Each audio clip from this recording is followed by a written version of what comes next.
Picture a winding driveway framed by towering redwoods, their massive trunks standing like ancient sentinels under the silver glow of the moon. At the far end, nestled in the quiet expanse of Mendocino's coastal hills, stands the regal Ainsworth estate, its sandstone facade glowing against the night. Just past midnight, a gleaming black Rolls-Royce rolls to a smooth stop in front of the arched entryway, delivering the triumphant magnate, Everett Langston. He isn't alone. Gripping his arm is Juliana Marks, a radiant fashion influencer with more than a few secrets. Everett steps out, radiating self-assured swagger, ready to showcase his latest prize. But what he doesn't know is that, behind those arched wooden doors, his pregnant wife is already inside, along with two life-altering revelations.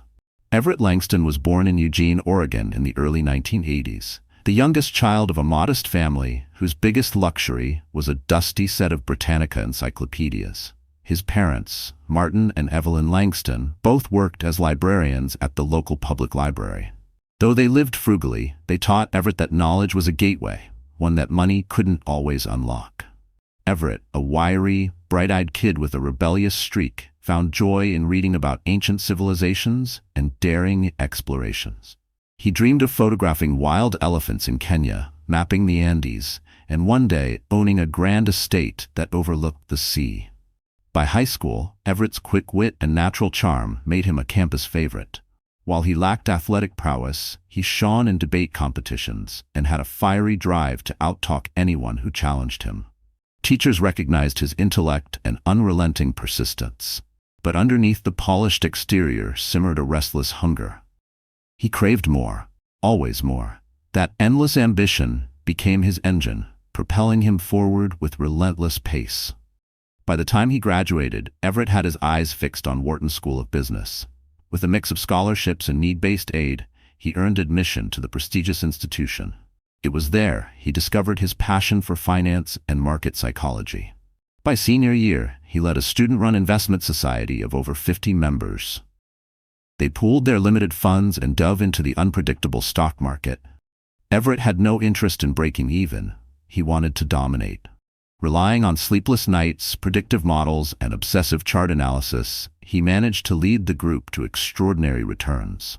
Whispers of his foresight and analytical edge spread quickly. After graduating, Everett landed a position at a top financial consultancy in Manhattan. Barely 22, he found himself in boardrooms with powerful investors, advisors to people like Ray Dalio and Elon Musk, scouting for untapped talent. He took every chance to learn from them. Nights were reserved for spreadsheets, candlestick patterns, and trade simulations. Days were a blur of business cards and black-tie mixers. In the decade that followed, Everett surged in the financial world. He launched Langston Equity Partners, transforming his modest earnings into tens, then hundreds of millions. Eventually, he graced the covers of elite finance publications. He became a well-known figure, invited to deliver keynote addresses at investment summits around the globe. Still, Everett's ambition knew no boundaries. He was determined to break every record and construct a personal life that matched his towering success. It was amid this meteoric rise that he met Camilla Pembroke, a woman of lineage and legacy. Camilla was a highly educated humanitarian known for her advocacy in maternal health. She exuded a soft brilliance, graceful, composed, and with a moral integrity that far exceeded Everett's relentless pursuit of achievement. Her mother, Veronica Pembroke, once belonged to a prominent philanthropic alliance associated with the late Princess Grace of Monaco, contributing to major global health initiatives. The Pembroke family had a storied ancestral residence in Cape Cod and long-standing ties to European nobility. Everett found himself drawn to Camilla's unshakable calm and the regal poise she brought to every room. Their romance began simply: unhurried walks along the Massachusetts coast, intimate dinners at refined restaurants, and thoughtful discussions about economic equity and global development. It wasn't long before Everett saw that Camilla was far more than just an elegant companion. She was his grounding force, a voice of reason when greed threatened to unmoor him. Their wedding became a media sensation, a lavish affair at the Pembroke estate, dubbed by outlets as the union of modern wealth and historic elegance. In a rare moment of vulnerability, Everett's wedding vows were deeply sincere. He pledged to cherish and protect her, to never allow his wealth to cloud the love and respect he had for her and the family they hoped to build. Yet, the quiet grip of desire and ambition sometimes transformed into something darker. Despite reaching new heights in business, Everett battled a persistent restlessness. He craved stimulation, adventure, anything to relieve the dull ache that neither Camilla's serene companionship nor his financial victories could ease. And so, the earliest signs of betrayal began to take root. Camilla had always dedicated herself to causes close to her heart, long before she ever met Everett. But marriage introduced a new complexity. She wrestled with maintaining her identity while trying to support Everett's boundless ambition. As his reputation surged, so did the spotlight, bringing endless parties, interviews, and pressure. Camilla played the part with elegance, attending high-profile galas, donning designer gowns, posing for photographs, and enduring hours of small talk about mergers and market shifts. Privately, though, Camilla was far more assertive than her press persona suggested. She had firm values. She often challenged Everett over his involvement in ethically gray ventures, questionable energy deals, profits from controversial tech expansions. Everett would brush her concerns aside with his usual charm. "It's how your foundations get funded," he'd joke. "We do well, so we can do good." Most times, Camilla would fall silent, letting the matter go. She knew Everett's business style bore little resemblance to her father's steady principles. Still, she clung to the belief that deep down, Everett was a decent man. Years into their marriage, Camilla longed for a child. At first, Everett dismissed the idea. "Let's get the firm fully stabilized first," Everett would say. "Once I hit a few more benchmarks, we'll revisit the idea of a family." Deep down, Camilla suspected Everett was uneasy about the permanence of fatherhood. He thrived on volatility, on the thrill of spontaneous flights to Dubai or Tokyo if a contract required it. But then, time didn't pause, and a sudden stroke nearly claimed Camilla's father. That brush with mortality jarred them both. It forced Everett to reconsider. Eventually, he agreed they should try for a baby. In the months that followed, Camilla discovered she was pregnant. The news filled her with quiet joy. She radiated with anticipation, shifting her charitable focus more deeply into maternal wellness and child advocacy. Everett appeared pleased at first, though his response was more restrained than Camilla had hoped for. She told herself it was simply his style, composed even when life changed dramatically. During the pregnancy, Camilla sought solace at the Ainsworth estate, a countryside retreat in Northern California the couple had acquired as a weekend refuge. With pine forests and gently sloping meadows, it offered serene isolation far from the clamor of San Francisco's financial district. There, shielded from reporters and market noise, Camilla could focus on becoming a mother. Everett made weekend visits, always citing urgent midweek meetings or unavoidable obligations. As the pregnancy progressed, Camilla began to wonder if those long absences truly involved boardrooms and investor calls. Still, she buried her suspicions. She was carrying twins, two tiny heartbeats that she believed would bond her and Everett more tightly than ever. She chronicled every moment in a leather-bound journal, each emotion, each kick, every whisper of a dream, where laughter rang through the grand halls of the estate. In quiet reflection, Camilla often revisited her grandmother's stories about marriage, tales of heartbreak and resilience. Love, she believed, was tested in silence and shadow, and faith often turned storms into growth. What she didn't know was that her trial would arrive far sooner and strike with devastating force. Juliana Marks was the type of woman who turned heads the second she entered a room. With almond-shaped green eyes and long, copper-toned waves flowing past her shoulders, she exuded a magnetic presence that commanded instant attention. She had grown up in a modest neighborhood in Phoenix, Arizona. Her father was a former Air Force technician, her mother a part-time sculptor. Though money was tight, Juliana's parents always encouraged her creative spirit, be it in dance, drawing, or performing arts. By the time she was 18, Juliana had signed with a boutique modeling firm and found herself drawn to the allure of the elite. Flashing bulbs, high-end runways, haute couture gowns, all of it entranced her. She thrived on backstage exclusives and glittering VIP after-parties, effortlessly mingling with influencers, billionaires, and jet-set elite. Over time, Juliana became fluent in the art of seduction, specifically seducing power. And that allure wasn't always innocent. For Juliana, charm became a form of strategy, her currency in an unforgiving, high-stakes world. If she moved carefully, she could build the kind of financial safety net that talent alone might never earn her. Her path first crossed with Everett Langston aboard a private yacht drifting just off the Amalfi Coast. Everett was there to deliver a keynote at a premier fintech summit, while Juliana had been flown in to model for an Italian couture house. The moment Everett saw her laughing under the golden twilight, dressed in a lavish emerald gown that hugged her curves, something long dormant stirred inside him. He approached with his trademark composure. "Everett Langston, Langston Equity Partners, and may I ask who I have the good fortune of sharing this deck with?" Juliana already recognized the name. Anyone who moved in elite social circles did. She gave a sly smile. "Juliana Marks. A pleasure to meet you, Mr. Langston." With glasses of vintage champagne in hand, the two exchanged playful commentary on crypto trends and the glittery facade of the fashion industry. She was sharp. He was captivated. One conversation melted into another until the bright Italian coastline disappeared behind the hush of dusk. Everett soon found himself drawn to Juliana's magnetic, uninhibited energy, a stark contrast to Camilla's serene strength. And though Everett was undeniably married, his wedding band conspicuous under the moonlight, Juliana made no move to slow the chemistry. To her, men like Everett weren't just thrilling, they were access. Connections, upgrades. She didn't flinch at the ethical breach. In her world, infidelity was rarely seen as shocking, more like a tolerated deviation. Just before docking, tucked into a secluded corner of the upper deck, they shared a reckless kiss veiled by the warm shadows of night. Everett convinced himself it was harmless, a moment of indulgence for a man who had earned every imaginable success. Why not enjoy the sweetness life offered? But such moments rarely stay singular. Back in San Francisco, Everett began finding pretexts to see Juliana again. Business meetings, he'd claim.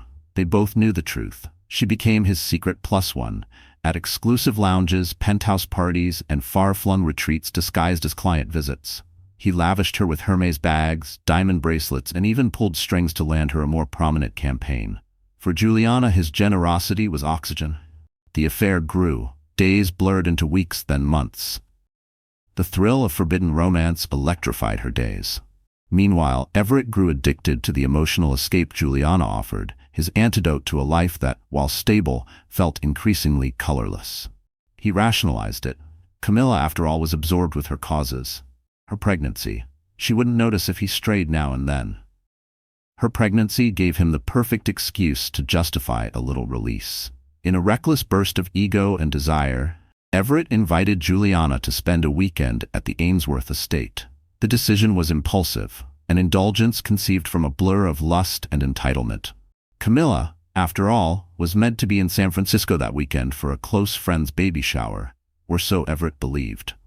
What he didn't know was that Camilla had canceled the trip early, too drained to engage in small talk and social pleasantries, choosing instead to unwind in the solitude of her own home. Fate, however, was preparing a brutal convergence of truths, betrayal, and confrontation that none of them could escape. Beneath the crescent moonlight, Everett's Rolls-Royce glided through the iron gates of the Ainsworth property. The sprawling estate shimmered in the dark, cloaked in quiet elegance. Towering pines stirred in the breeze, and the central fountain danced with silver reflections. Juliana leaned into Everett in the back seat, her manicured fingers tracing slow circles on his arm. She giggled softly. "I can't believe this is yours. It's like something out of a movie." "Wait until you see the inside," Everett boasted. "It'll blow your mind." He had always wanted to parade the estate in front of Juliana. To him, Ainsworth was more than real estate. It was a monument to his rise from modest beginnings. He had arranged for a late arrival, assuming the night staff would be minimal. Camilla, he was sure, wouldn't return until Monday. He imagined a weekend of unfiltered indulgence, no judgment, no guilt, no consequences. To secure discretion, Everett had messaged Mrs. Kelly, the estate's longtime housekeeper, telling her to take Sunday off. He framed it as a confidential meeting with a potential investor. Loyal and unquestioning, Mrs. Kelly complied, leaving only minimal staff on rotation.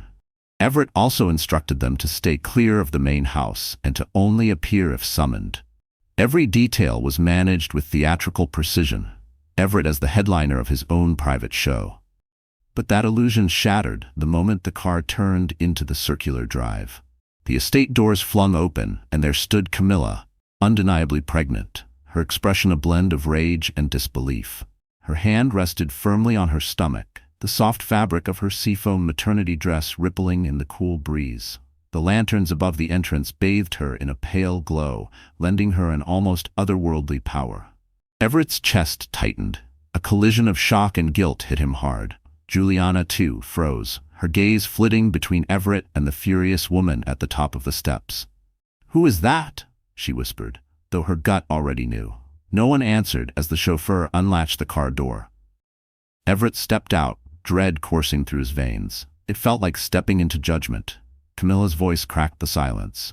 "So it's true," she said, her tone razor-sharp. "All the late nights, the mysterious meetings. I told myself I was imagining things." Everett opened his mouth, but no words came. Camilla's face hardened, grief and fury warring in her eyes. Her gaze shifted to Juliana, who was just stepping out, her oversized sunglasses still perched on her face. For a split second, Juliana considered slipping back into the car and disappearing, but her limbs refused to cooperate. Behind the estate's polished grandeur, an emotional collapse was imminent. Inside Ainsworth's sweeping foyer, the marble floor shimmered beneath a chandelier of cascading crystal. Everett stood motionless near the main staircase. Juliana hovered several feet behind him, sharply aware that she was trespassing in a life she didn't belong to. Camilla's voice cracked through the tension, heavy with betrayal. Her words echoed off the pristine surfaces, amplifying the storm building between them. "How long has this been happening?" she demanded, eyes pinned on Everett. "How many lies have you fed me?" Juliana's eyes flicked anxiously. She cleared her throat, trying for an apology, though even she heard the emptiness in her tone. "I'm so sorry." "You didn't know?" Camilla cut her off. "Didn't know what exactly? That he had a wife? That I'm carrying his children?" Her voice was brittle, her arms tightening protectively around her belly. The pain in her eyes was unmistakable. Juliana's chest constricted as Camilla's words landed like lashes. Shame, so fierce it scorched her skin, surged through her. She wanted to say something, anything to soften the moment, to lessen the wound she had helped inflict. But the lump in her throat silenced her. She glanced down, unable to meet Camilla's gaze any longer, feeling as if the ground itself rejected her presence. Everett finally broke from his trance. "Camilla," he said, stepping forward. "This wasn't supposed to happen like this." Camilla recoiled, blinking back tears. "Don't you dare come any closer." Thunder rumbled in the distance, a low growl that felt strangely appropriate, like the sky itself mourned the betrayal happening beneath this roof. Everett scrambled internally for words, anything that could explain, repair, reverse the wreckage. But every sentence felt useless. Juliana spoke softly, trying to retreat with whatever grace she had left. "I'll just grab my things and go." She moved toward the nearest exit, hoping to vanish quietly. But Camilla wasn't finished. "So you disappear now? And what then?" she snapped. "Another secret rendezvous in some penthouse next week? Another romantic weekend in a house you both pretend is yours?" Her gaze turned toward Everett, cutting and cold. "You want to humiliate me in front of the whole world, Everett? Because trust me, the media will feast on this. There's no covering it up." The air in the foyer grew dense, pressing in from all sides. Juliana's breath came shallow, her palms cold and damp. Everett's jaw clenched as his face paled, not from guilt alone, but from the crushing realization that everything he built, everything he believed he could control, was now on the verge of implosion. Silence settled over the foyer, pierced only by the soft sound of rain beginning to tap the windows. Juliana clutched her handbag, her face pale with panic. Everett felt the full weight of the moment, the consequences crashing in, a pregnant wife, a mistress, and a public persona hanging by a thread. Then Camilla dropped. Her knees buckled as a cry of pain tore from her throat. Everett lunged to her. "Camilla!" he shouted, panic flooding his voice. Her face twisted in agony as her arms cradled her belly. Something's wrong with the babies." The sight of her doubled over in distress shoved everything else aside. Everett's instincts took over. Juliana, the affair, the shame, they all vanished from his mind. He lifted Camilla gently into his arms. "We have to get you to the hospital, now," he said, voice shaking. At Everett's command, the chauffeur immediately adjusted course to head for the nearest emergency facility. Juliana trembled, paralyzed by indecision. Should she stay or vanish unnoticed? In the end, she followed, wedging herself uneasily into the back of the Rolls-Royce, while Everett held Camilla close. The drive stretched endlessly, every second heavy with dread. Never had Everett felt so utterly ineffective. This wasn't a deal he could negotiate, nor a market he could manipulate with capital infusion or strategic timing.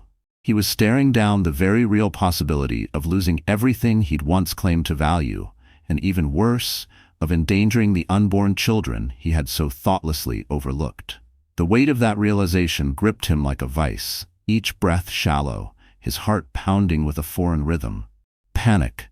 He stared blankly out the window, unable to process the blur of lights outside, only aware of the shallow gasps escaping Camilla and the faint tremor in his own hands. They reached St. Augustine Medical Center just past midnight, the harsh lights of the ER spilling across the entrance as the car rolled to a stop. The automatic doors parted, and nurses rushed out with a gurney. Camilla was swiftly wheeled away while Everett trailed behind, helpless. Inside, medical monitors blinked and IV lines were set. Everett hovered at her side, watching in silence as doctors barked orders and nurses moved with focused urgency. Every beep from the monitor struck like a warning bell, his gaze fixed on the jagged lines of her heart rate, as if memorizing them could somehow tether her to safety. He whispered prayers he never knew he believed in, each syllable a plea for mercy.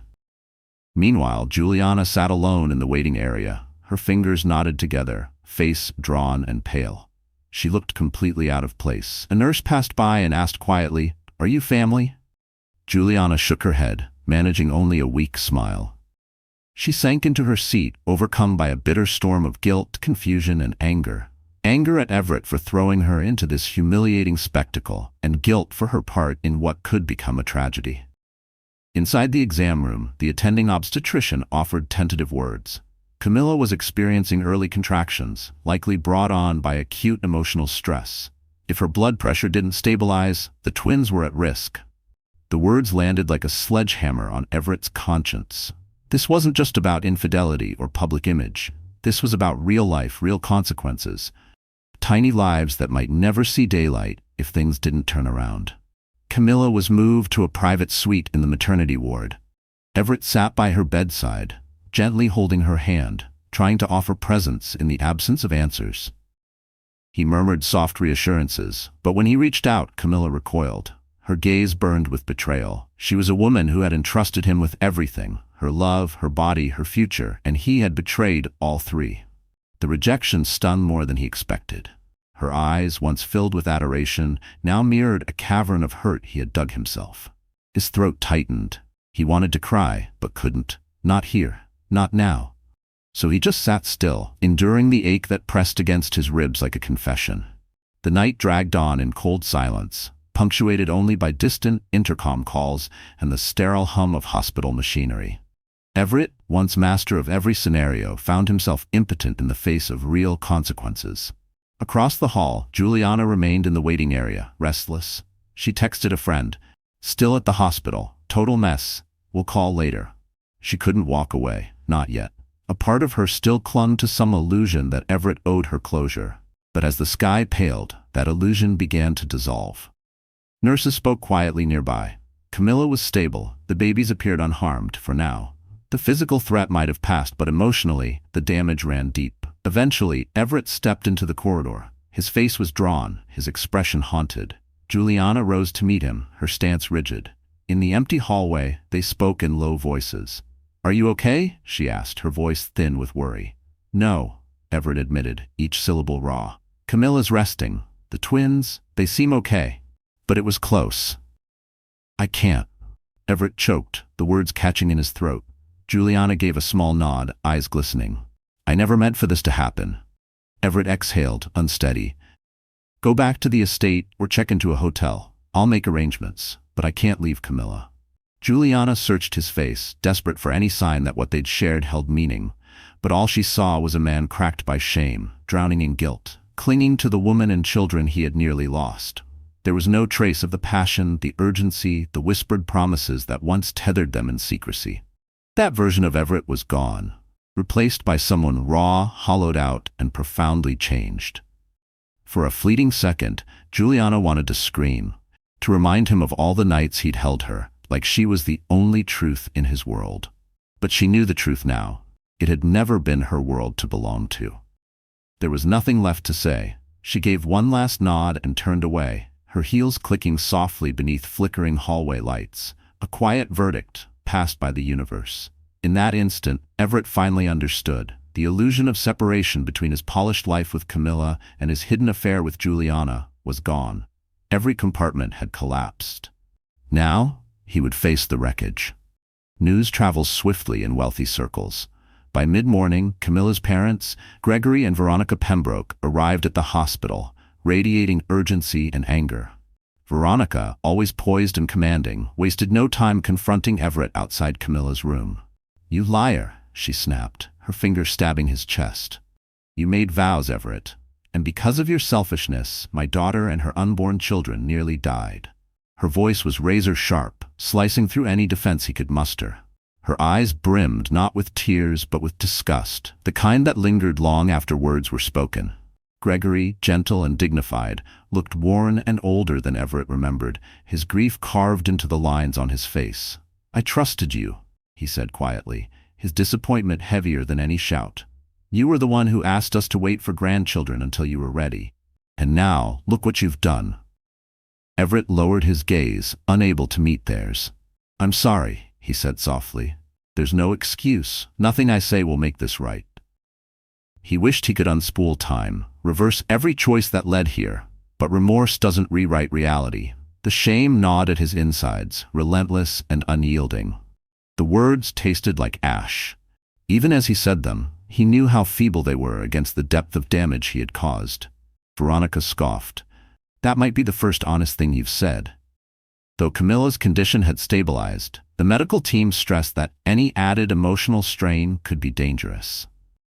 After much discussion, it was decided Everett could remain in the hospital. He was still her legal spouse. But the Pembrokes made it abundantly clear they would be watching his every move. Every hour, Everett sat beside Camilla's bed.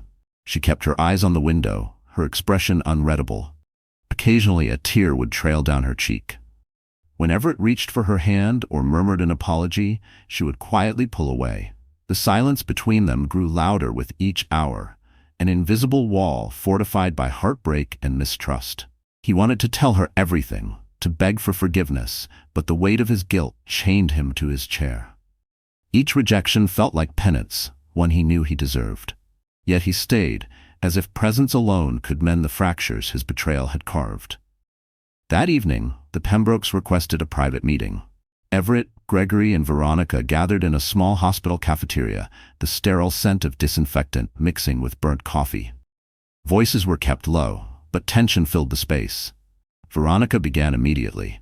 "Everett, we want you to stay away from Camilla until she's well. You'll pay for her medical care, obviously, but do not come near her unless she asks for you. Are we clear?"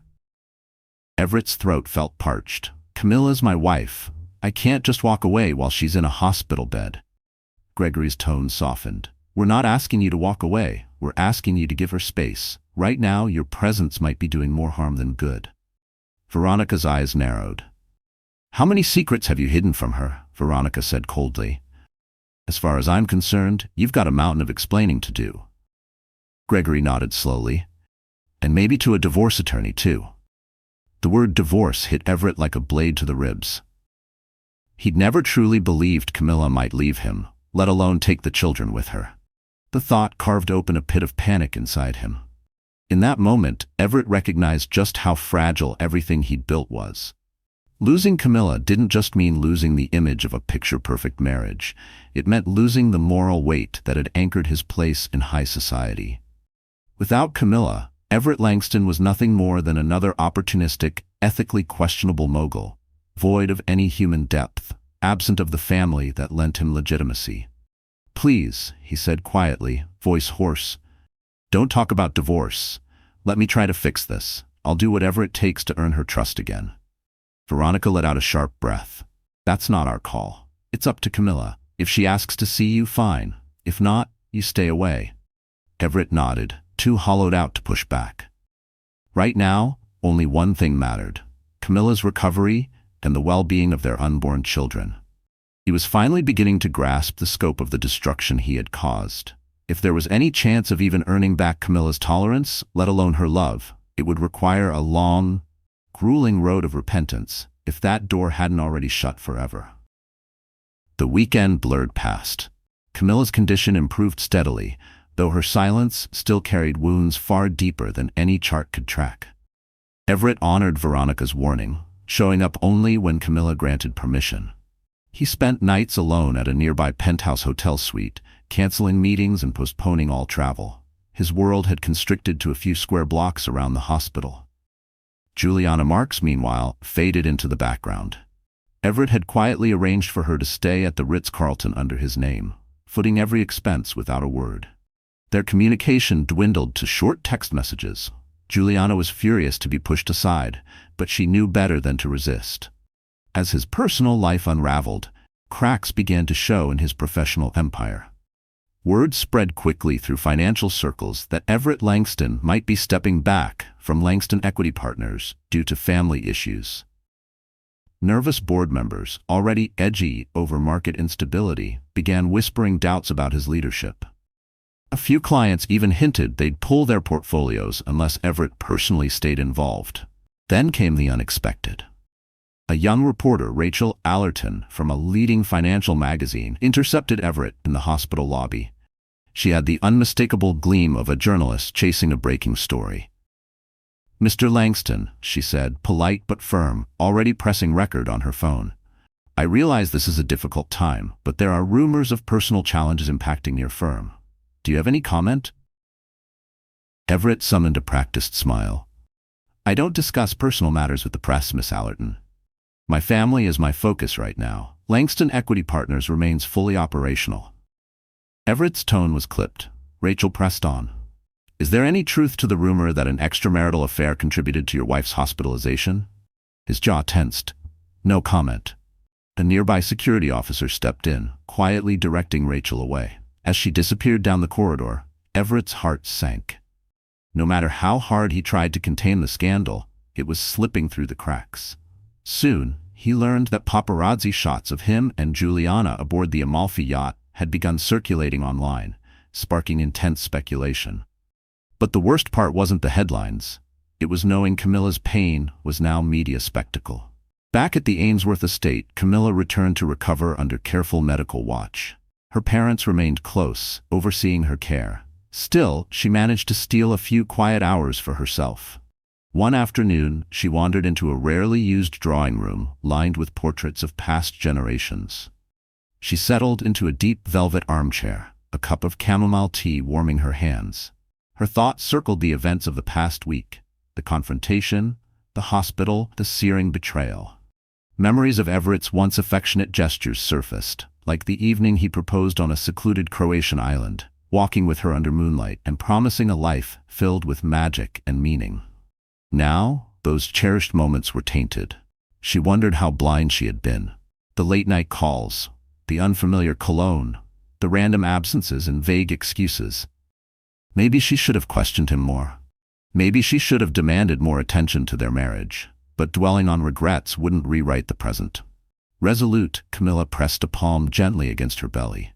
The twins shifted softly inside her, a reminder of what truly mattered. She whispered, "We'll be fine. With or without him, we'll be just fine." In the midst of heartbreak, Camilla found clarity. She wasn't powerless. She had the strength of motherhood and her own dignity. Everett had crossed a line, and if he thought he could move in and out of their lives at his convenience, he was gravely mistaken. At the Ritz-Carlton, Juliana Marks quickly discovered that luxury could become a gilded cage. The fluffy robes and room service dulled under the weight of scandal. She felt trapped, feeding on sporadic texts from Everett. "We'll talk soon," or "Need time with the family." Weeks ago, those messages might have reassured her. Now they felt like brush-offs. She was tired of being the forgotten piece in Everett's unraveling puzzle. One night, frustrated and restless, Juliana reached out to an old friend in the city, a savvy PR consultant named Morgan Vale. Over cocktails at a chic lounge, Juliana unloaded her thoughts: the betrayal, the public mess, and her growing sense of abandonment. Morgan listened carefully, sipping her martini, nodding now and then with practiced empathy. "You're so focused on Everett's image," Morgan noted, arching an eyebrow. "But what about yours? This scandal could cost you your modeling contracts. Or," she leaned in, "you could flip it in your favor if you play it smart." Juliana stiffened. She hadn't set out to become tabloid bait, but Morgan's suggestion lingered in her thoughts. Was there a way to protect herself? Maybe even elevate her standing in the aftermath of this disaster? Days later, Morgan arranged a discreet meeting with Kevin Shaw, a hungry tabloid reporter, offering a hefty sum for an exclusive tell-all from the other woman. Juliana hesitated. Would she really risk Everett's wrath by selling their story? But the longer he ignored her calls, the more anxious she became about her career, her image, her future. Then came the final blow, a cold, clipped message from Everett. "Can't talk. Please stop reaching out." That was it. Juliana snapped. She'd spent years mastering the art of capitalizing on moments. Why should Everett Langston walk away unscathed, salvaging his marriage and public standing, while she faded into scandal's shadow? So she met Kevin Shaw at an upscale rooftop bar, her face half hidden beneath dark sunglasses and a silk scarf. She demanded a significant payout for any information. Kevin, practically trembling with anticipation, agreed. Over the course of several drinks, Juliana detailed everything: how they met on the Amalfi Coast, the cryptic texts, the expensive gifts, the intimate weekend getaways. She was careful, though, keeping the confrontation at the Ainsworth estate vague. Some parts, she knew, were too volatile to expose completely. When she finally left, a strange calm washed over her. The story would break soon. Everett would feel the sting, but she'd protected herself. If he wasn't going to fulfill his silent promises, if he was going to retreat into Camilla's arms and shut Juliana out, then she would reshape the story. In a world where status and narrative were currency, public sympathy could be a weapon. And maybe, just maybe, Juliana wouldn't emerge as the pitied mistress, but as a sharp, resourceful survivor. A week later, tabloids exploded with headlines. Exclusive: model Juliana Marks opens up about affair with Everett Langston. The public devoured every word. Photos of Juliana on the yacht, leaving Everett's penthouse, and walking near the Ainsworth estate flooded social media. Talk shows debated the morality of rich men, believing they could have it all. Finance pundits speculated on whether Langston Equity Partners might face client defections. Everett awoke to a torrent of frantic calls from partners, attorneys, and close associates. Rage surged through him at Juliana's betrayal. He drafted message after message, each one sharper than the last, filled with fury and accusation. But he never sent any. Escalation could trigger even more exposure. Instead, he pivoted to crisis control, an emergency meeting with his legal team to explore defamation options. A carefully crafted statement asserting that personal matters had no bearing on Langston Equity's core mission, and relentless calls to key investors to assure them he was still fully in command. The hours blurred into each other. His voice hoarse from reassurances, his body running on adrenaline and shame. Each conversation, each corporate platitude felt like a hollow echo. Behind every sentence, his mind circled back to Camilla, her silence, her eyes. The press could damage his company, but it was her judgment he feared most. Yet, beneath the corporate armor, his personal world lay in ruins. Camilla, meanwhile, read the headlines with a mix of revulsion and grief. She already knew enough, from Everett's confession and the murmurs among household staff, but seeing Juliana's smug face plastered on magazine covers made everything unbearably real. Her parents tried to buffer her from the media deluge, but it was everywhere. Each image, each headline was a fresh wound, reopening pain that had barely begun to scab over. One morning, Camilla turned sharply to Veronica. "No more," she said. "I don't want to hear about that woman again. This is my life, my marriage. I'll decide how to deal with it." Her voice was fierce, but her hands trembled, a quiet testament to the storm still raging inside her. She wanted to scream, to erase every trace of Everett from her life, yet something deeper, more complicated held her in place. But beneath her anger, Camilla felt something she hadn't expected, a flicker of relief. The truth was no longer buried. Everett's betrayal was out in the open, raw and visible. Sometimes brutal honesty, especially when unwillingly exposed, can clear the fog for either healing or closure. A few days into the firestorm, Everett arranged a private conversation with Camilla at the Ainsworth estate. She was resting in the sunroom, a knit blanket draped over her, the amber light of late afternoon cascading through tall windows. Though still vulnerable, her pregnancy had stabilized. A nurse moved quietly nearby. Everett sat down across from her, hands folded. He looked thinner, his face drawn with regret. The air between them was taut with unsaid words, a quiet battlefield of memories and regret. "Camilla," he said, his voice unsteady, "I know I can't undo what I've done, but I want you to know I'm here. I'll do anything it takes." Camilla studied him, composed yet unreadable. "You can't unbreak a heart, Everett," she replied. "All you can do is see what can grow from what's left." Everett swallowed hard. He thought of the woman he had once promised the world. The idea of losing her and their children stripped away the last of his pride. He had faced boardrooms full of billionaires, hostile acquisitions, courtroom showdowns. None of them had reduced him like this. "I'm committed to counseling, to whatever you need. You and the twins come first. I know I don't deserve forgiveness, but I want to try." Camilla exhaled. "I don't have an answer right now. I need time. I need to know what's best for me and for the babies. No more scandals. No more secrets. Can you at least give me that?" "Yes," Everett whispered, tears forming. "I promise." Camilla nodded slowly. "Then give me space. Give us what we need. And maybe, just maybe, we'll see if there's anything left of this marriage worth saving." Everett stood, quiet. Feeling a faint flicker of hope, Everett leaned down and pressed a gentle kiss to Camilla's forehead. She didn't move away, but she didn't respond either. He stepped back with quiet reverence in his chest, uncertain if redemption was truly possible, but resolved to try. The following months became a crucible for everyone. Camilla remained at the Ainsworth estate, surrounded by private nurses and her parents. She threw herself into preparing for the twins, reading every parenting guide she could find, organizing the nursery, and working closely with a therapist recommended by her obstetrician. Though deeply wounded, she recognized that if Everett could change, her children deserved a present and reliable father. But she was no longer the passive partner of years past. Quietly, she consulted divorce attorneys, not to initiate proceedings, but to understand her rights and establish clear boundaries. Everett began a personal journey of atonement, not through press conferences, but through quiet, deliberate action. He reached out to key allies in the business world, explaining that he was navigating personal turmoil, but remained fully committed to Langston equity. In a gesture both contrite and sincere, he donated a large sum to maternal health initiatives, a cause close to Camilla's heart. Perhaps most significantly, Everett started private therapy.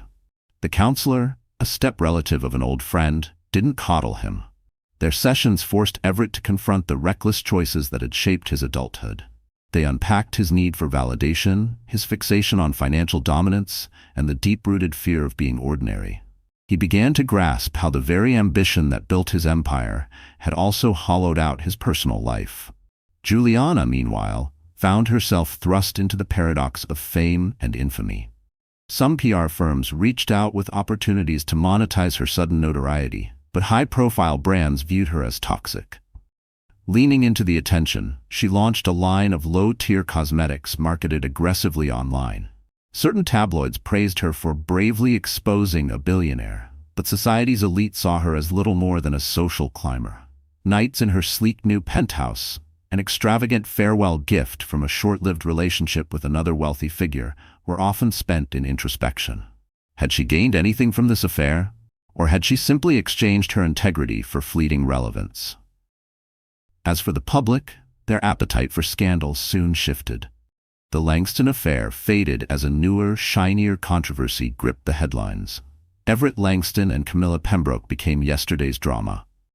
But the financial world had a longer memory. Every business move Everett made from then on was met with a layer of skepticism he hadn't faced before. Some of Everett's more aggressive investors began to pull back, no longer seeing him as bulletproof. He moved cautiously, navigating to protect his firm's equilibrium while walking a tightrope in his personal life. The tension in boardrooms was nothing compared to the silence in the halls of Ainsworth. Behind closed doors, the man once known for shrewdness and certainty now lived in measured humility, each day tethered to hope and hesitation.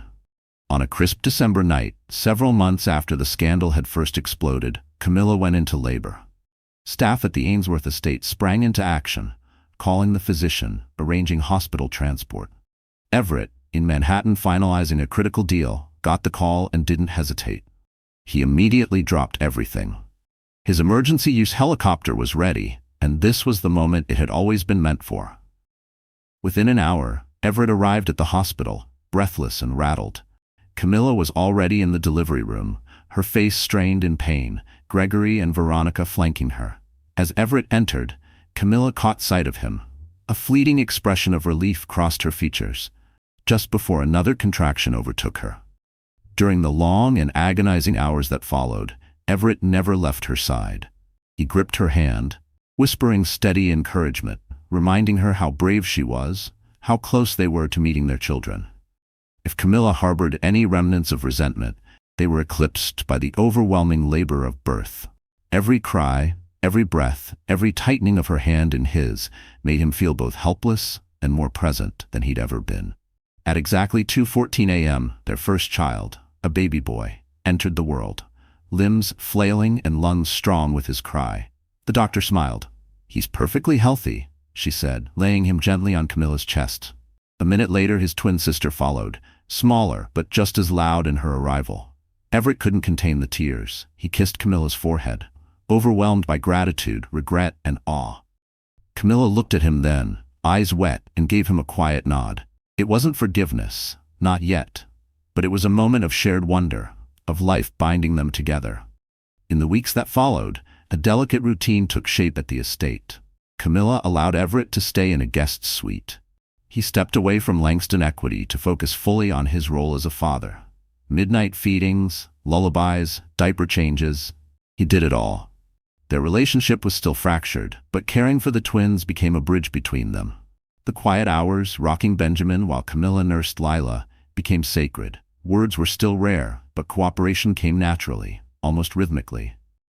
They named the babies Benjamin and Lila, names that soon filled every room with warmth.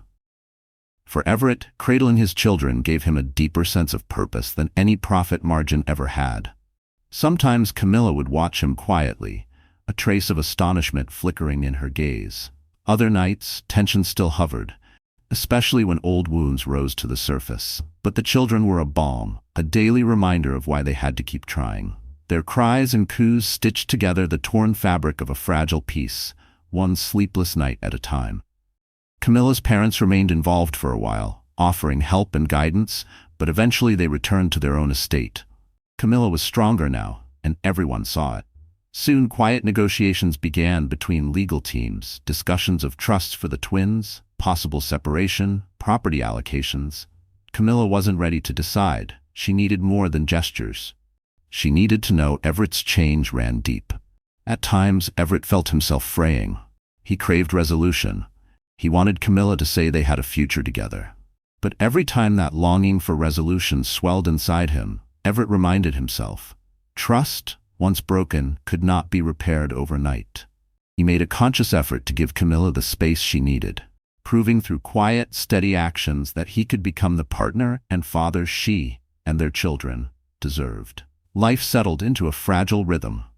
Midnight bottle feedings beneath high coffered ceilings, soft baby laughter at dawn, tentative conversations during quiet afternoons. Everett learned that fatherhood wasn't a title. It was a complete transformation. And Camilla, despite the pain she still carried, found brief peace in watching Everett hold their children. He sang lullabies in a hesitant, low voice she'd never heard from him before. As winter thawed into spring, new life emerged at the Ainsworth estate. Budding branches let golden sunlight pour through, and the old fountains sparkled under warmer skies. Benjamin and Lila turned 3 months old. Their personalities began to take shape. Benjamin a restless bundle of motion, Lila more observant and serene, always watching with wide, questioning eyes. One quiet afternoon, after settling the twins for a nap, Camilla and Everett found themselves alone in the estate's reading room. Soft light bathed the shelves of old books, and for the first time in weeks, no interruptions called them away. Camilla studied Everett for a long moment. "I've seen a change in you," she said quietly. His chest tightened. "I've never been more serious about anything. These last few months, with the twins, with you, have made me realize what truly matters." She looked down, blinking back tears. "I don't fully trust you," she admitted, voice unsteady, "but I see you trying, and I care that our children have a real family." Everett reached across the space between them. This time, she let him take her hand, though her grasp was tentative. "I love you," he said softly. "I always have, even if I didn't know how to show it the right way." Camilla closed her eyes, letting silent tears fall. In that fragile moment, she allowed herself to admit, beneath the pain, love still lingered. It wasn't clean. It wasn't easy. Love never was. But maybe it was still something worth salvaging. There was no instant redemption, no grand declaration of reconciliation, just a trembling, heartfelt embrace. Maybe it was the beginning of something new, or maybe it was a graceful goodbye. But for now, it was enough. Soon, they began couples counseling, long sessions filled with confessions, trust-building, and unfiltered honesty. Everett even wrote Camilla a letter, confessing to each deception and vow he'd broken. She read it with trembling hands, then replied with her own letter, sharing her pain, her fears, her lingering doubts. The road ahead was still uncertain. But for the sake of Benjamin and Lila, and for the sake of their own healing, they chose to keep walking it, side by side, changed but not broken. Time passed, slowly mending old wounds. The scars would remain, but so would the resolve. Everett and Camilla chose to remain at the Ainsworth estate, reshaping it into a haven instead of a reminder of heartbreak. The household staff treated Everett with polite distance, aware of the past but also observant of his sincere dedication to parenting. Juliana slowly faded into the background. She launched a modest cosmetics line online, briefly benefiting from her fleeting moment in the tabloids, but her name gradually vanished from major media. Everett never contacted her, and she, recognizing there was no longer anything to gain, moved on. Whispers later tied her to an international art dealer, though the rumor barely registered in the press. The news cycle turned, and fresh scandals took center stage. Meanwhile, Everett's public image stabilized. He showed steady leadership at Langston Equity and continued supporting charitable causes, many of which reflected Camilla's values. Skeptics dismissed it as image management, but those close to him sensed a deeper shift. Fatherhood and the near loss of his family had left a lasting impression. Camilla, ever watchful, allowed Everett back into her room, but under strict conditions. Transparency became non-negotiable. She required open access to his financial records, call logs, and calendar. Some nights Everett lay awake, wrestling with guilt over how effortlessly he once deceived. Now, every honest day felt like progress. Each morning, he rose early to check on Benjamin and Lila. He found comfort in their soft breathing, their tiny frames cocooned in warmth. As he stood in the quiet, Everett would whisper his regrets to the dark and vow to be a better man, for them, for her. Exactly 1 year after Everett had returned to Ainsworth Estate with Juliana by his side, Camilla awoke before dawn. She looked over at Everett, asleep beside her, his features relaxed, his hair tousled by sleep. Slipping from the room, she made her way to the nursery. Sunlight painted the room in gold. Benjamin looked up with wide eyes, Lila cooed gently. Camilla gathered both into her arms, one perched on each hip, and felt an overwhelming surge of gratitude. A few minutes later, Everett appeared, rubbing his eyes. "Morning," he whispered, kissing each baby on the forehead. He turned to Camilla, watching her closely, searching for any sign of what she felt. She met his gaze with a faint but warm smile. The heaviness that once filled every room between them had softened into quiet resolution. They walked together to the breakfast table, where the staff had laid out fruit, toast, and coffee. As Camilla fed the twins, she cleared her throat. "I have something to say," she announced. Everett looked up, alert. "I'm ready to give us a real chance." "No more guests," Camilla said softly. "No more half measures. But Everett, if you ever betray me again, we're done. That's it." Everett felt the breath leave his lungs, a wave of relief breaking over him. "I won't," he said quietly. "I promise." He reached across the table and gently took her hand. Their eyes met, and in that moment, no more words were needed. Months of therapy, candid conversations, and an unwavering commitment to their children had brought them to this point. Wounded, but still together. Rebuilding had been slow, each day a quiet test of Everett's sincerity and Camilla's willingness to trust again. But in this instant, they chose hope over bitterness, a shared future over a broken past. From the edge of collapse to the fragile but real beginnings of renewal, their journey stood as proof that even after betrayal and humiliation, a life can still be rebuilt. Through endless baby cries, sleepless nights, and emotionally raw days, they discovered a deeper love, a bond forged not in perfection, but in persistence. Second chances aren't promised, but with honesty and perseverance, they can thrive. If their story moved you, if it made you consider the power of redemption, the pull of desire, or the strength of family, please share it. Like, comment, and subscribe to our channel for more true-to-life stories that explore the dramatic twists and quiet triumphs of real relationships. Because every life holds a chapter that could help someone else begin their own healing. They say every marriage hides its secrets, some small enough to ignore, others so large they can shatter everything. But what happens when the secret is exposed under the harshest spotlight of all? At a high-end restaurant, in front of dozens of unknowing eyes? What if, in that exact moment, a wife realizes her husband has betrayed her, and she's carrying his child? The next story takes us into the fast-paced rise and explosive downfall of Graham Lockhart, a man whose world unraveled in one evening of revelations, scandal, and soul-searching. Graham Lockhart had always walked with a swagger that flirted with arrogance. He was the type who captured attention in every room, tall, polished, with eyes that made you feel like he already knew your secrets. At 37, he was already at the helm of one of the most rapidly growing private tech investment firms in the country, Lockhart Dynamics, headquartered in the heart of New York City. Whispers in the industry compared him to Elon Musk, or claimed he aimed to outpace Bill Gates in philanthropic endeavors. While most of these comparisons were media exaggerations, Graham soaked them in, feeding his relentless ambition. He'd grown up in a modest household in Albany, New York, the son of a public librarian and a laid-off electrician. From a young age, Graham swore he'd never again taste the instability of financial struggle. If there was a summit, he would scale it. If a rival stood in his way, he would either surpass them or buy them out entirely. His first major win came with a startup acquisition that earned him a cool $20 million by age 26. From that moment, he became addicted to the adrenaline of high-stakes business. His wife, Cameron Lockhart, was the unwavering foundation behind him. Formerly Cameron Whitmore, she came from a vastly different world, an only child raised in Greenwich, Connecticut, by a close-knit and affluent family. Her father, Douglas Whitmore, owned a boutique real estate firm that catered exclusively to high-net-worth clientele. Cameron possessed an innate poise that Graham lacked. While he dominated pitch decks and investor summits, he often struggled with the refined nuances of elite social gatherings. Cameron became his silent tutor, guiding him through the polished world of the ultra-wealthy with composure and sophistication. For 6 years, their marriage had been a delicate balance of love, shared aspirations, and bouts of tension, especially as Graham increasingly devoted himself to Lockhart Dynamics. Cameron had longed for a child, a family. Graham always responded, soon, pushing it further down his list of goals.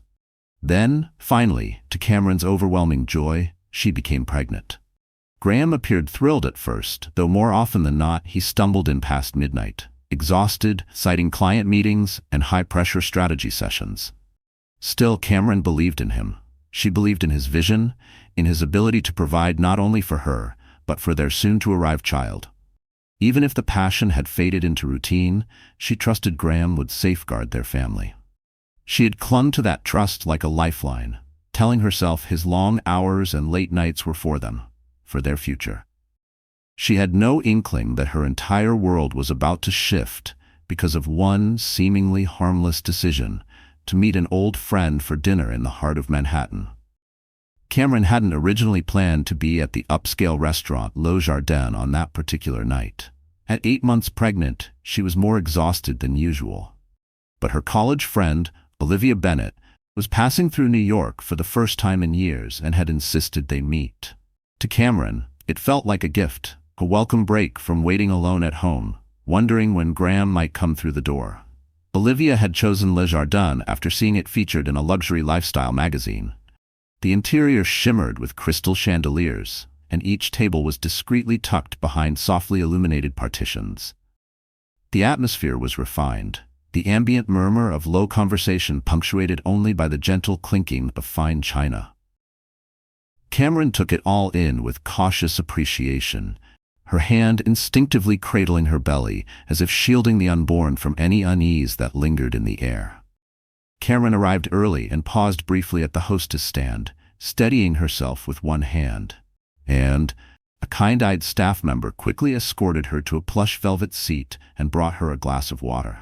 Though she felt slightly out of place in her maternity dress amid the sea of sleek cocktail attire, Cameron reminded herself she wasn't there to impress anyone. She was there to see her friend. Still, a quiet longing crept in. She wished, just for a second, that Graham were beside her, that they were just another couple enjoying a night out, laughing, dreaming, connected. While waiting, she decided to freshen up in the restroom. On her return, something behind a semi-translucent partition caught her eye. She didn't understand why her gaze lingered at first. She could make out a man's silhouette, tall, composed, and seated across from him, a woman with long, dark hair. A twinge of unease prickled Cameron's spine. The man's posture, the subtle tilt of his head, the gesture of his hand, it was unmistakably Graham's. It couldn't be. Graham had told her he was in an urgent meeting across town. Her heart began to thud in her chest. Cameron crept closer, staying shielded behind a velvet curtain that separated the main dining room from the private alcoves. The waiter passed, and she turned, pretending to admire a painting until he moved on. Then, cautiously, she peered again. Yes, it was Graham. He wore a deep gray suit, one she knew he reserved for special occasions, not casual business. And his dining companion wasn't a colleague. She exuded a commanding beauty and elegance. Cameron didn't recognize her. At first, she thought it might be a high-profile client. But then she saw the woman's fingers extend across the table and rest lightly on Graham's hand, far too intimate a gesture for a business dinner. Cameron's stomach clenched. She felt lightheaded. A fierce impulse to march into the alcove surged through her, but something stronger, a deep-rooted need for clarity, kept her still. She wasn't ready to explode. Not yet. Instead, she stood frozen, grief coiling tightly around her ribs. It wasn't just the betrayal. It was the confirmation that the distance she'd been sensing for months wasn't imagined. It was real. And it was sitting 3 tables away, wearing red lipstick and touching her husband. A heavy stillness anchored her to the floor, her breath catching as the magnitude of what she was witnessing began to solidify into betrayal. They chuckled softly, and Graham gently tucked a loose strand of the woman's hair behind her ear. Cameron's hands trembled, tears welling in her eyes. She leaned against the wall for support, gasping for air. She had to get out, get away. She spun around and stumbled down the corridor, nearly colliding with a surprised Olivia, just arriving. Olivia took one look at Cameron's ashen face, then glanced toward the private alcove. "Cameron, are you okay?" she asked, gripping her friend's arms gently. "You look like you've seen a ghost." In a hoarse voice, Cameron whispered, "I don't feel well, Liv. Can we go somewhere else?" Olivia, ever empathetic, didn't press. She guided Cameron outside, hailed a cab, and insisted they return to Cameron's penthouse so she could rest. Cameron muttered something about not wanting to be alone, about needing to talk. Once in the taxi, she broke down and told Olivia everything, that she had just seen Graham with another woman, unmistakably intimate, and not some passing client. Olivia's face hardened with fury. "You need to confront him," she said firmly. "You can't let him get away with this, not when you're about to have his child." But Cameron felt numb, her thoughts tangled with shock and disbelief. A part of her wanted to pretend it hadn't happened. Yet the image of Graham caressing Juliana Y's hair burned in her memory. By the time they reached the penthouse, Cameron had made a decision. She would wait.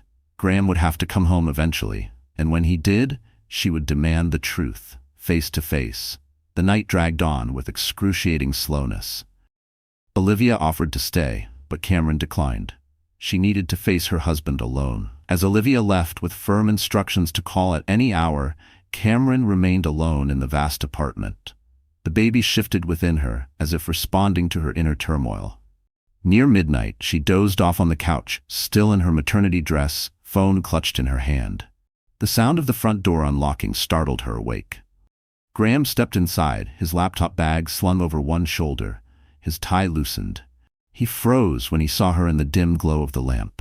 "You're still up?" he asked, approaching and leaning in to kiss her forehead. His breath carried the trace of wine. Cameron flinched, the memory of his betrayal igniting her pain all over again. Her voice cracked, loaded with anguish. "Where were you?"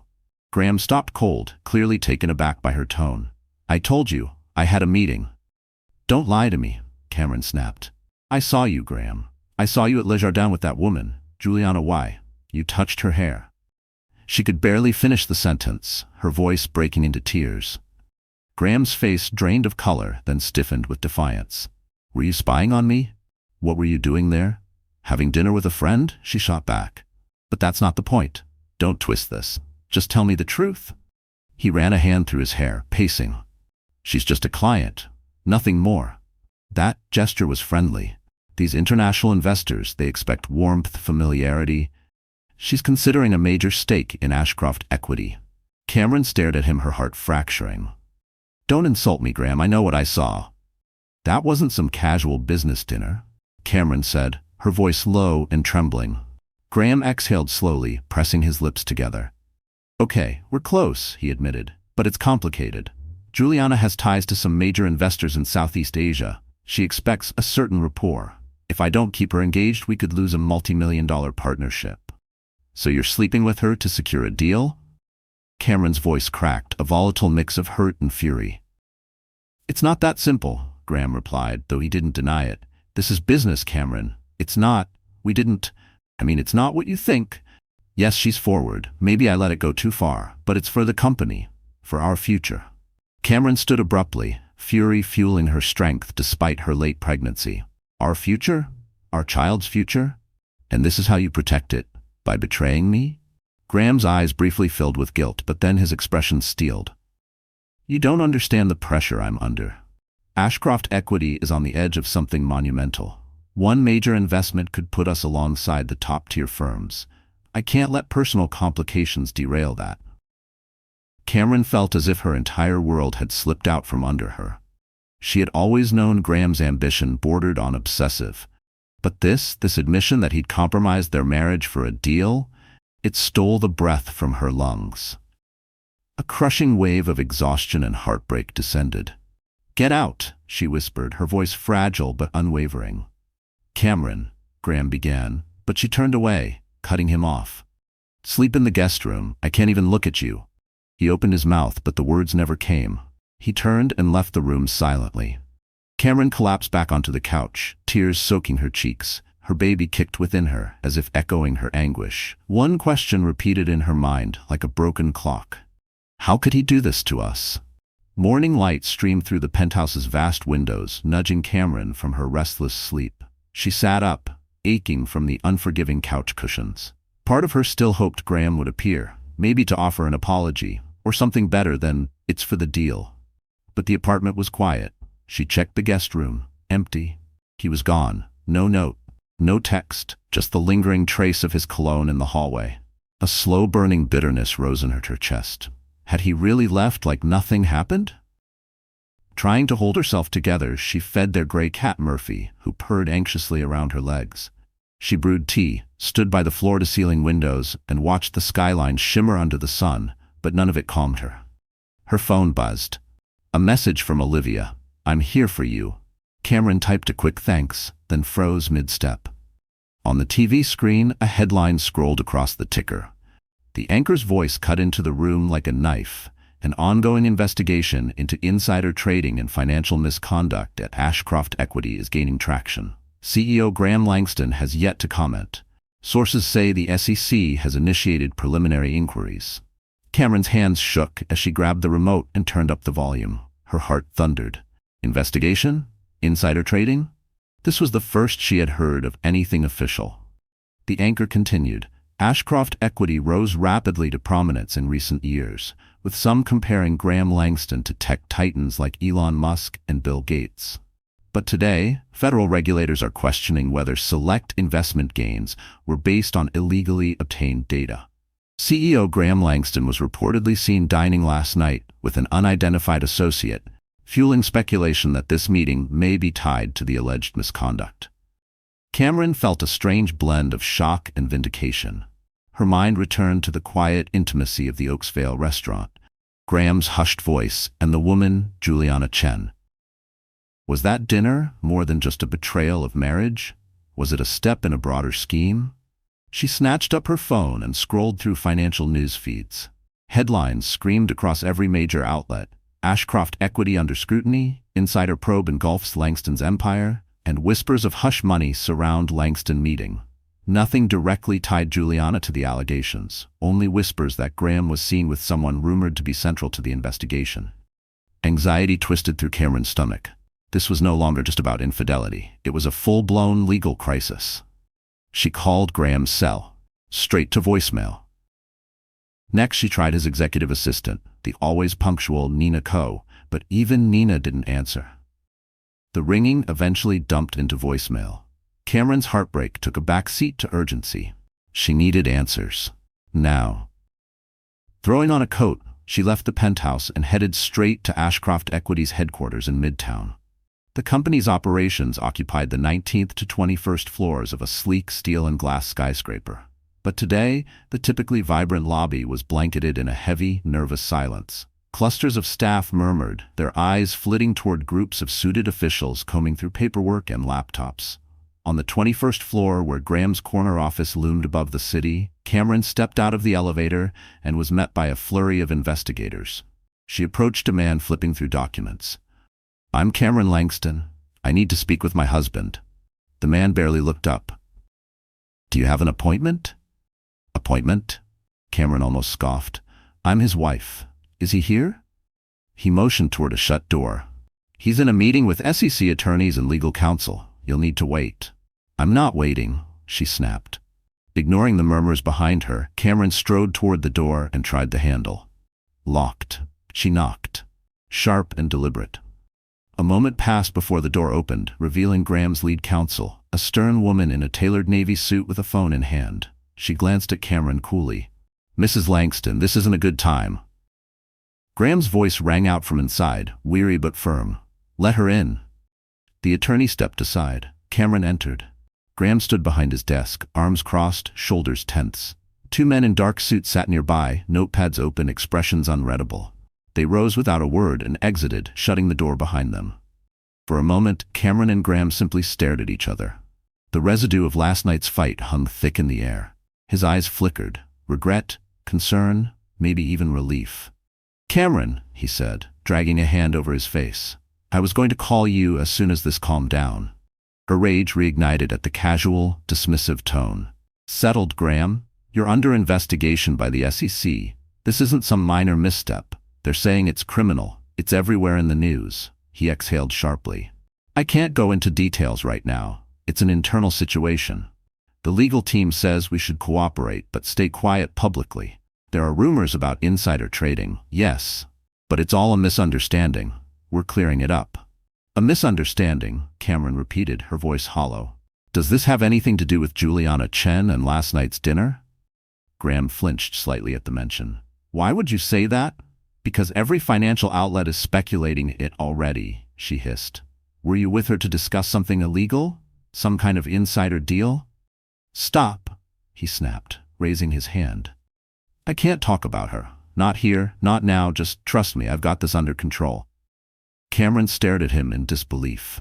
"Under control? Graham, your entire company is crawling with federal agents. I couldn't even reach Nina."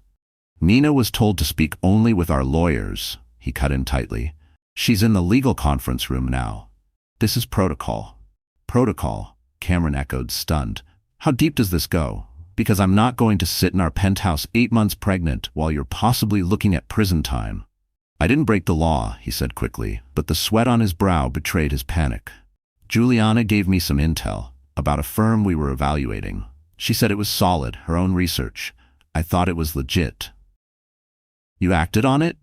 Cameron's voice dropped to a whisper, laced with dread. I repositioned some assets, Graham admitted. I didn't think it would be classified as insider knowledge. It wasn't presented like that. I had no idea the SEC would come knocking. Cameron felt the ground tilt beneath her. This wasn't just infidelity or lies, it was a potential federal crime. She stared at Graham, remembering the driven, captivating man she married and wondering if this broken figure standing in front of her had any part of that man left. What do you want from me? She asked finally. I need you to believe me, he said earnestly. I'm meeting Juliana again today to get clarity. If she misled me, then it's on her. My attorneys can build a defense around that. I didn't knowingly break any rules. You're meeting her again after last night? It's business, he insisted. I know how this looks, but I'm trying to protect our future. Just let me handle it. Please. Part of her wanted to scream, to walk away and never look back, to call her father, pack a suitcase, and disappear. But another part, the part carrying Graham's child, still clung to the hope that this could be fixed, that the man she loved wasn't entirely lost. So Cameron nodded once, a reluctant signal that for now she wouldn't walk away. Fine, Cameron said, her voice even but firm, but I'm not letting you go through this alone. I'm staying in the city. I'll help however I can. Graham exhaled, a wave of relief crossing his face. He reached for her hands, but she instinctively stepped back. I'll trust you, for now, she added, her voice trembling. But trust isn't bottomless. You've already broken it once. That afternoon, Cameron paced the penthouse restlessly. The SEC had allowed Graham to remain at his office for now, but under strict instructions to provide any requested documentation immediately. His communications were almost certainly monitored, and Juliana Chen had been officially listed as a person of interest. Cameron tried to stay calm. She set up a quiet corner with a throw blanket, turned on some gentle instrumental music, and focused on soothing the baby stirring within her. But each time she closed her eyes, she saw Graham in that private booth, his hand brushing Juliana's hair, the familiarity in their body language. The image seared itself into her thoughts, like a brand, undeniable and cruel. She replayed the scene until it blurred, trying to convince herself she'd imagined the tenderness, the intimacy. But no matter how many times she blinked it away, it returned, clear, merciless. She pressed her hand against her belly, as if trying to shield their unborn child from the betrayal leaking through her skin. How did we end up here? She whispered into the silence. Was I blind the whole time?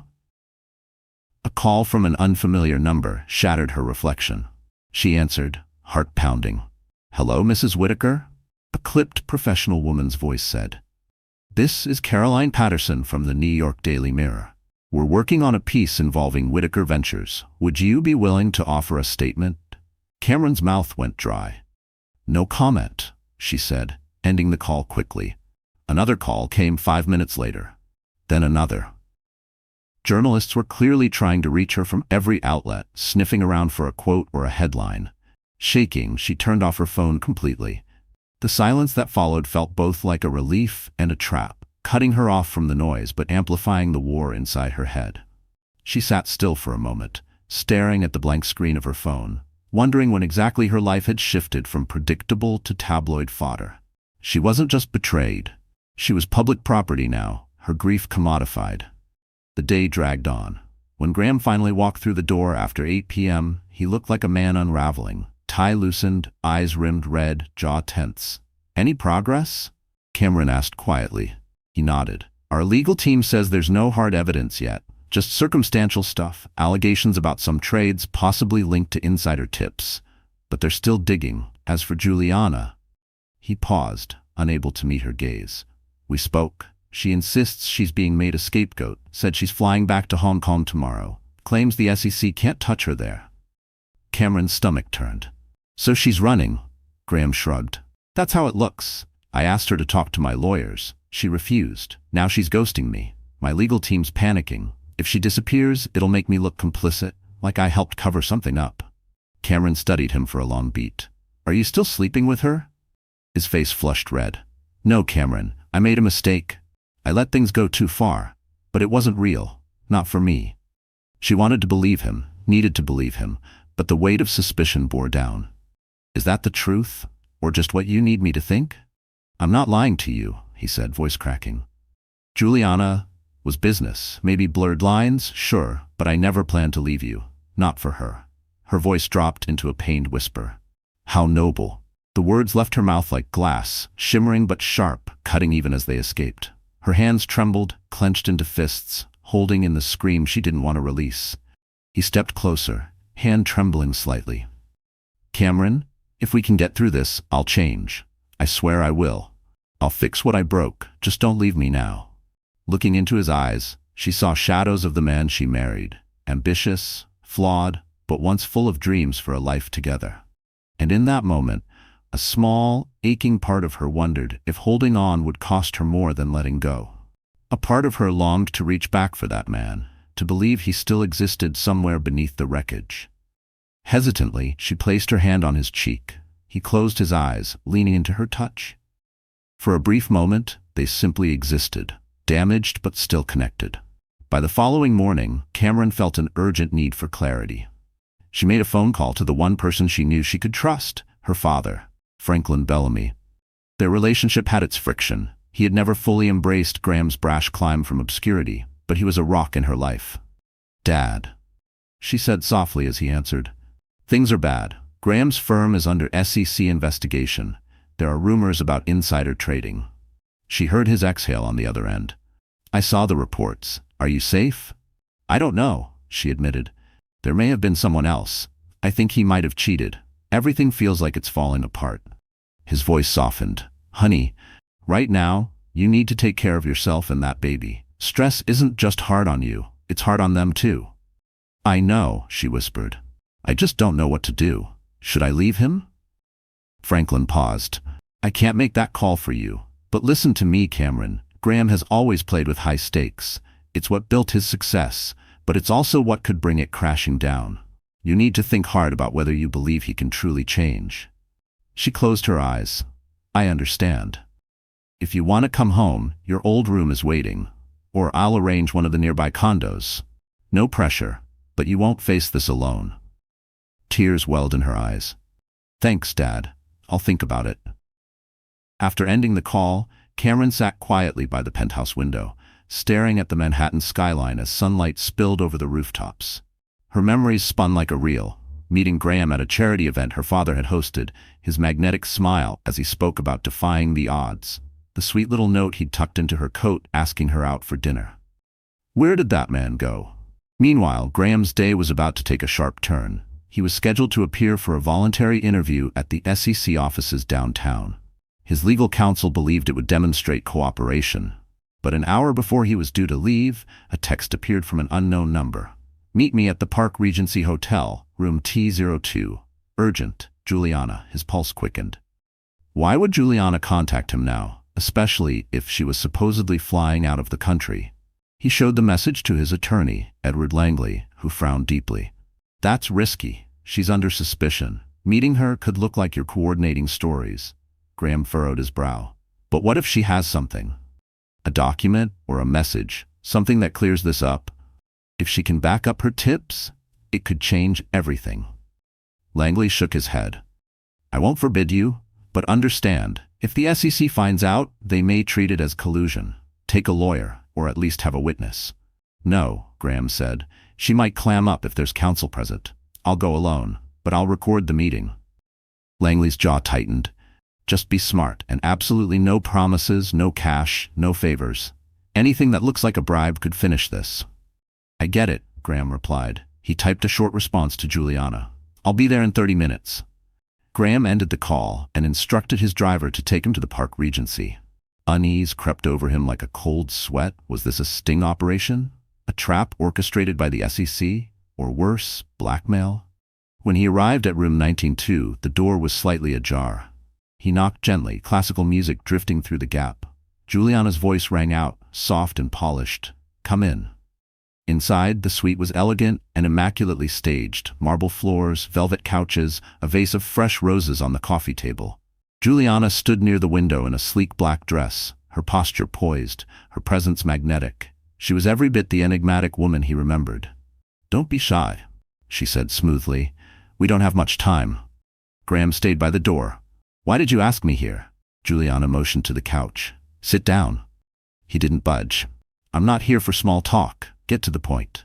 Her smile was slow and tight. "I'm flying back to Hong Kong in a few hours. I wanted to make things right. I never intended for this to fall on you." Graham's jaw tensed. "You gave me illegal tips. That's exactly why I'm under fire." She narrowed her gaze.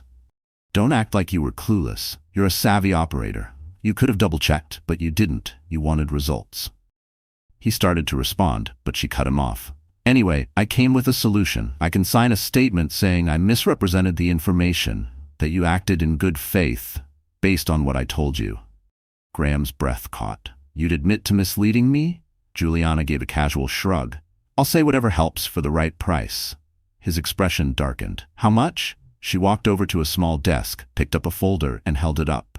"Inside you'll find emails, text transcripts, all curated to look like you were duped. I want 5 million. His eyes widened. 5 million? That's extortion, Juliana. She tilted her head. "Call it severance. After this, I'll be burned in every circle. Your contacts are off limits. I'll have to start over." Graham's head spun. 5 million was steep, but losing the company would be worse. Yet if he paid her, that would be considered bribing a witness. It could crush him legally. "No," he said, stepping back. "If I give you a dime, my legal team will walk. This could bury me." She scoffed. "Your lawyers won't matter when you're indicted." His voice rose. "So this was the setup? Use me for access, then sell me out?" Juliana's tone sharpened. "You used me too. Don't pretend otherwise." "I'm not paying," he said firmly. "If you really have evidence that helps, give it. Otherwise, I'm done." Her face turned to stone. "Think carefully, Graham. You're on the edge." He didn't reply. He opened the door and left, pulse thundering. She might twist the truth, frame him. He wasn't sure what scared him more, what she had or what she might fabricate. Back at the Bellamy Equity office, Graham filled Langley in. The attorney paled. "She asked for money? That's bad. If this comes out and we haven't disclosed it, it's obstruction. We have to go to the SEC now, voluntarily." Graham groaned. "Let's just get ahead of it." Together they left for the SEC headquarters, where investigators were waiting. Charlotte, who had insisted on accompanying Graham for emotional support, sat quietly in a corner of the SEC conference room. She offered him a small, steady nod. Despite everything, she was there. The lead investigator, a sharp-eyed woman named Francesca Morales, greeted them with a composed "Mr. Bellamy, we appreciate your cooperation. We have a few questions." Langley, Graham's lawyer, gave a clipped smile. "We'd like to go on record. Mr. Juliana Chang attempted to solicit money in exchange for exculpatory statements. Mr. Bellamy refused." Morales' interest sharpened. "That's a serious claim. Do you have proof?" Graham glanced at Langley and nodded. He'd recorded the conversation at the Park Regency. They handed over the audio file. Morales listened silently through headphones, her face unreadable. When she finished, she removed them slowly. "We'll have to authenticate this. But if legitimate, it strongly suggests Miss Chang attempted blackmail." She turned her eyes to Graham. "That does not clear you, Mr. Bellamy. Regardless of her intent, you're still accountable if insider information was used." "I understand," Graham said quietly. His voice barely rose above a whisper, thick with the weight of exhaustion and dread. Every word he uttered felt like walking a tightrope over the ruins of his life. What followed was a slow, excruciating interrogation. Morales asked about trades, calls, and every interaction with Juliana over the past several months. Graham answered carefully, often pausing to consult Langley. Occasionally, Charlotte offered brief clarifications, how Graham often worked late into the night, how he believed Juliana's information was credible research. Morales took notes without comment. Finally, after hours, they were excused. Langley informed them that a final decision from the SEC might take weeks, but they were not being charged, yet. Charlotte sighed quietly in relief. Graham's expression stayed grim. "We're not in the clear." The uncertainty gnawed at him, an invisible predator waiting for a single misstep. The financial world buzzed with news of the hearing. Rumors swirled that Juliana had fled overseas. Headlines screamed with drama: wife pregnant, mistress missing, empire teeters, and tech tycoon or ticking time bomb. investors began pulling out. A partner company's publicly traded stock linked to Bellamy equity plunged. Graham spent every hour trying to stabilize the firm. He wrote dozens of emails, made endless calls, begging investors to stay calm. Some did. Many didn't. The board of directors called for an emergency meeting. Charlotte watched it unfold in horror. She wanted to support Graham. But more compromising photos of him and Juliana surfaced, laughing together at events, caught in intimate moments he had downplayed. The media ran with it, spinning their affair into a headline-grabbing saga. One night, Graham returned home late. He tossed his keys on the kitchen island with a snarl. Another investor's gone. The board's losing faith. Charlotte, who had been pacing with nerves, approached gently. "You need a statement," she said. "Address the investigation and Juliana, head on." Graham slammed his hand down. "I can't, Charlotte. The lawyers have made that clear. And if I mention Juliana now, it'll just fan the flames." His voice cracked with helplessness. For the first time, she saw the fear behind his fury. A man watching everything he built teeter on the edge of collapse. Charlotte kept her voice steady. "So your plan is to do nothing?" Charlotte asked, her voice flat. Graham looked drained. "Yes, for now, that's what my legal team recommends. Wait until the SEC completes their inquiry, then we respond." Charlotte nodded silently, feeling more isolated than ever. The tension inside their penthouse thickened each day, like invisible walls pressing in. Graham swung between bursts of manic energy and cold, stony silence, and Charlotte was left alone in the echo of her thoughts. A few days later, her father, Alexander Barnes, showed up unannounced. Graham was at the office. Charlotte welcomed him with quiet gratitude and offered tea. He studied her carefully, concern etched across his face. "You look completely worn out," he said gently. "I can't sleep," Charlotte admitted. "My mind keeps looping everything." Alexander placed a warm, steady hand over hers. "Come back with me, just for a while. Give yourself some space to think. Let Graham figure things out on his own." "I don't want to leave him," she said, torn. "You wouldn't be abandoning him," Alexander replied softly. "You're carrying a child, Charlotte. This stress, this environment, it's not good for you or the baby. You need calm, peace, not SEC agents and scandal headlines." Charlotte looked down, finally acknowledging how consumed she'd become with Graham's chaos. She barely considered her own well-being. After a long pause, she nodded. "You're right. Let me pack a bag." She scribbled a short note and left it on the kitchen counter. "I'm going to Dad's for a few days to rest. I hope you understand." She didn't expect a reply, and none came. The Barnes estate in Connecticut welcomed her with quiet comfort. Staff ensured she had nourishing meals, a peaceful suite, and space to breathe. Slowly, Charlotte's body began to relax, but her heart remained heavy. She watched the news closely. Bellamy equity was unraveling. Reports of investor exits, speculation of Graham's resignation if formally charged, it all painted a bleak picture. Then, one afternoon, her phone rang. Amanda Lynn, Graham's longtime assistant, was on the other end. "Mrs. Bellamy, I'm so sorry to call you directly, but something strange happened." Amanda's voice trembled with urgency. Charlotte gripped the phone tighter. "What is it?" "A man came to the office, Kyle Granger, an old colleague of Mr. Bellamy. He says he has documents that could exonerate Graham, but Graham hasn't really paid attention. Kyle believes Juliana Cheng was working with a rival firm to sabotage Bellamy equity, something about a long-standing grudge, personal." Charlotte's pulse quickened. Juliana never said anything like that. "I don't know the details," Amanda continued.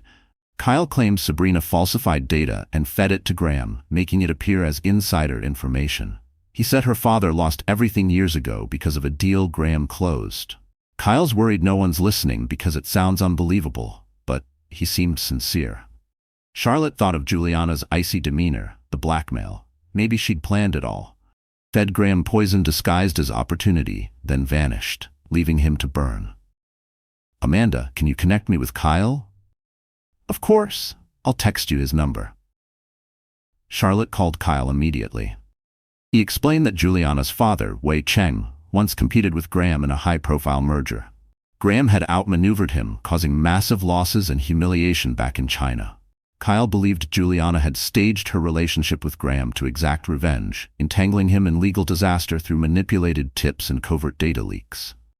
I have documents showing Juliana's father orchestrated the entire infiltration, Kyle said, and a phone recording where she brags about how easily she lured Graham into going along with her plans. Charlotte's emotions tangled, relief and fury rising simultaneously. If Kyle's evidence was legitimate, it could clear Graham's name. "Why didn't you come forward sooner?" she asked. "I only found it a few days ago," Kyle replied. "I was digging through old servers and email accounts from side projects Graham and I used to run. We had a falling out, and I hadn't looked at that data in years. I never realized Juliana's manipulation was this deep, but I couldn't sit on this once I knew." "Thank you," Charlotte said sincerely. "Please get those files to Graham's legal team, and send a copy to me too." The next morning, Charlotte returned to the city. Her father urged her to stay in Connecticut longer, but she stood firm. "If this can help Graham, I need to be there." At Bellamy Equity, she found Graham hunched over a table piled with paperwork, his eyes red-rimmed, the room thick with tension. The board was fracturing, the media comparing him to infamous corporate criminals. The weight of it all was suffocating. She approached and placed her hand gently on his shoulder. Graham startled, then turned, his expression shifting from weariness to stunned gratitude. "You came back," he murmured. She nodded. "Kyle Granger, I spoke to him. He has evidence, a lot of it." Graham blinked. "Kyle? I haven't heard his name in years."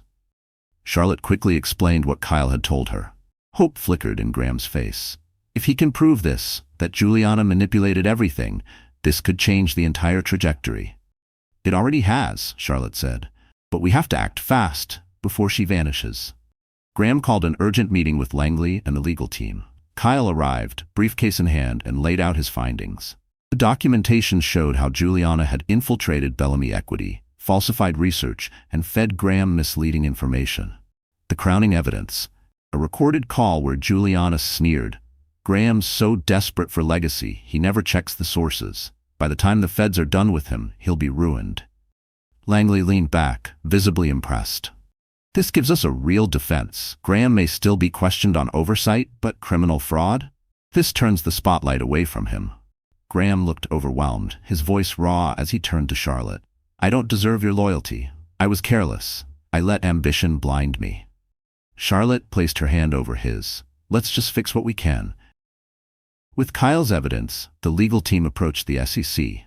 The response was swift. Francesca Morales interrogated Graham again, this time with renewed intensity. Over 2 days, the team verified the recordings, scrutinized Juliana's actions, and corroborated Kyle's data. Then the SEC released a formal update. The investigation would shift focus to Juliana Cheng and her affiliates. Graham would remain under evaluation for negligence, but the insider trading allegations were largely dropped. Media outlets exploded with the twist.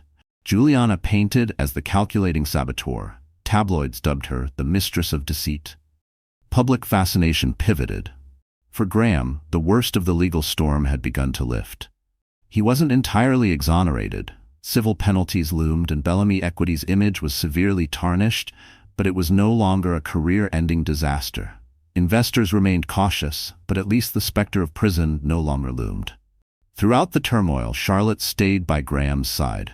Their personal relationship, however, remained tenuous. She had forgiven him enough to help clear his name, but the pain of his betrayal lingered. One quiet evening, after a long day filled with legal calls and damage control, they sat in the den of their penthouse.